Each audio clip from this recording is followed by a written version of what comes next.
Hello friends, अस्सलाम वालेकुम। सबसे पहले तमाम दोस्तों को Microsoft Excel beginner to advance में खुश आमदीद। आज हम लोगों की Microsoft Excel beginner to advance की क्लास नंबर 4 है और आज की क्लास के अंदर हम लोग सीखने जा रहे हैं how to adjust column within Microsoft Excel कि आपने माइक्रोसॉफ्ट एक्सेल के अंदर कॉलम की जो विद है उसको किस तरीके से एडजस्ट करना है।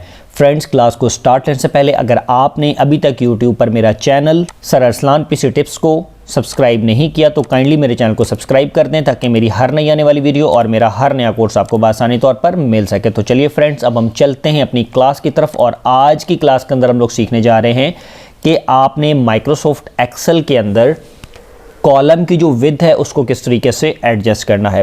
फ्रेंड्स, जैसे कि मैं आप लोगों को पहले भी बता चुका हूं कि माइक्रोसॉफ्ट एक्सेल के अंदर काम करने के लिए आप लोगों को माइक्रोसॉफ्ट एक्सेल की छोटी छोटी और बेसिक चीज़ों का पता होना ज़रूरी है, तभी आप माइक्रोसॉफ्ट एक्सेल के अंदर एक्सपर्ट बन सकते हैं। फ्रेंड्स, सम टाइम ऐसा होता है कि मैं अपना कुछ डाटा माइक्रोसॉफ्ट एक्सेल की जो शीट है उसमें टाइप करता हूं लेकिन वो मेरे से एडजस्टमेंट नहीं हो पा रही होती। उसका रीज़न ये होता है कि मुझे नहीं मालूम होता कि मैंने अपनी कॉलम की जो विड्थ है उसको किस तरीके से एडजस्ट करना है। फ्रेंड्स, मैं आप लोगों के सामने सबसे पहले माइक्रोसॉफ्ट एक्सेल की जो शीट है इसको थोड़ा सा जूम करता हूं ताकि आपको आसानी के साथ थोड़ा बहुत समझा सकूं। फ्रेंड्स, आप देख रहे हैं कि यहाँ पर आपके सामने कॉलम है, column A, B, column C, column D, column E और कॉलम एफ। ठीक है, काफ़ी ज़्यादा कॉलम से मैं इसके अंदर सबसे पहले कुछ टाइप करता हूँ ताकि मैं आपको आसानी के साथ समझा सकूँ कि आपने कॉलम की विड्थ को किस किस तरीके से माइक्रोसॉफ्ट एक्सेल के अंदर आप एडजस्ट कर सकते हैं। सबसे पहले मैं आता हूँ कॉलम ए के अंदर। ठीक है, कॉलम ए के अंदर मैं लिख लेता हूँ जी पाकिस्तान, PAKISTAN। कॉलम बी के अंदर मैं लिख लेता हूँ इंडिया। कॉलम सी के अंदर मैं लिख लेता हूँ यूनिवर्सिटी। ठीक है, कॉलम जो डी है हमारे पास इसके अंदर मैं लिख लेता हूँ पाकिस्तान इज़ दी बेस्ट। ठीक है, अब जो कॉलम ई है इसके अंदर मैं लिख देता हूँ आई लव माई कंट्री। और कॉलम एफ जो है उसके अंदर मैं लिख देता हूँ 1। ठीक है, और इसके बाद कॉलम जी के अंदर मैं लिख देता हूँ 2 और कॉलम एच जो है इसके अंदर मैं लिख देता हूँ A, B और C। बेसिकली ये मैंने लिखा कुछ टेक्स्ट। ठीक है फ्रेंड्स, सबसे पहला कॉलम जब आप देखें कॉलम नंबर ए पाकिस्तान मैंने इसमें लिखा था और इसके अंदर क्लियर वाज़ेह हो रहा है कि हमने पाकिस्तान लिखा हुआ है। कॉलम बी आप ज़रा चेक करें, बिल्कुल इसकी विड्थ भी इतनी है जितनी इसकी है। अब इसमें मैंने इंडिया लिखा था वो भी क्लियर वाज़ेह हो रहा है। कॉलम सी में यूनिवर्सिटी। अब हमने जब कॉलम डी में लिखा था पाकिस्तान इज़ द बेस्ट, अब देखें सिर्फ आपको पाकिस्तान इज़ नज़र आ रहा है, आगे वाली तमाम चीज़ें हाइड हो गई हैं। वो क्यों हाइड हो गई? क्योंकि जो इसकी कॉलम की जो विड्थ है वो कम है। अगर हम इसको शो कराना चाहते हैं तो हमें इसकी कॉलम की जो विड्थ है इसको बढ़ाना होगा, यानी कि इंक्रीज़ करना होगा। इसके आगे वाले कॉलम में मैंने लिखा था आई लव माई कंट्री। अब आप देखें इसकी जो कॉलम की विड्थ थी वो भी कम है, इसकी वजह से इसने आई लव माई लिखा हुआ उसके अंदर है लेकिन हाइड हो गया है, सामने नज़र नहीं आ रहा। उसकी वजह क्या है? क्योंकि कॉलम की जो विड्थ है वो कम है। इसके बाद हमने लिखा 1, इसके बाद लिखा 2 और इसके बाद लिखा ABC। अब फ्रेंड्स, सबसे पहली बात, कॉलम की विड्थ को 1 सेकंड में एडजस्ट करने के लिए सबसे आसान तरीका क्या है? मिसाल के तौर पर ये देखें, जो फर्स्ट कॉलम था A, इसमें मैंने लिखा है पाकिस्तान। अब देखें इसमें जो पाकिस्तान लिखने के बाद ये जो कॉलम की लाइन आ रही है इसमें थोड़ी सी स्पेस बची हुई है।